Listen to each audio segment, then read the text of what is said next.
السلام عليكم.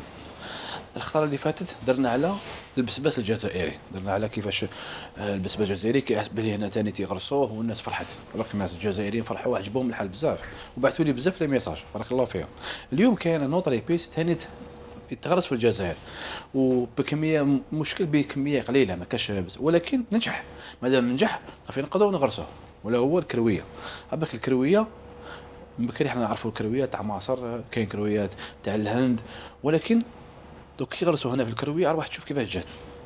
عباك انا نشوف برودوي الجيريان كي يقول انا من داك جزائري برودوي الجيريان برودوي توب في الدومين تاعي معناتها في لي زيبيس نعرف واش نقول، لان كل واحد الدومين تاعو. دوك انا في لي زيبيس نعرف واش نقول كي نقول لك انا هذا برودوي توب سي على بالي واش كاين معناتها. الكرويه الجزائريه والله العظيم غير بالك نيفو عالي، نيفو عالي بك لا غالب. انا نقول لك حنا المشكل تاعنا في الجزائر اولا الكميه. عباك ما كاش كميه كبيره والناس رايحين كاع القمح وشعير وكذا، ما من زيبيس ثانيت فيهم الناس، كاين ناس تعرف لهم. وعندك ثانيت اللون، الكرويه تاع الجزائر تجي خضراء ما تجيش كيما ينعرفوها مارون. دوك هيك لا ديفيرونس. الكرويه الجزائريه تجي خضراء معناتها المعروفه عالميا هي تجي مارون. فهمت علاش؟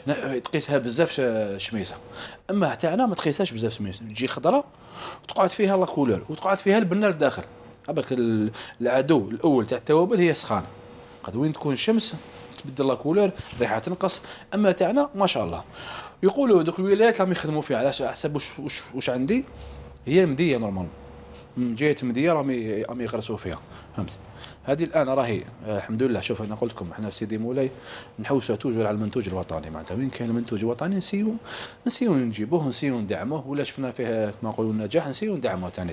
هذه الكرويه هذه راهي ديسپونيبل في جميع محلات تاعنا، معناتها في الجي، باب زوال، قبه، وهران، شراقه وقسنطينه.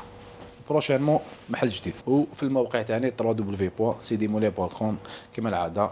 التوصيل جميع الولايات. الحمد لله الموقع الناس كاع ولا تعرفوا، الناس ولا تكوموندي من تم بطريقه جد سهله. بارك الله فيكم.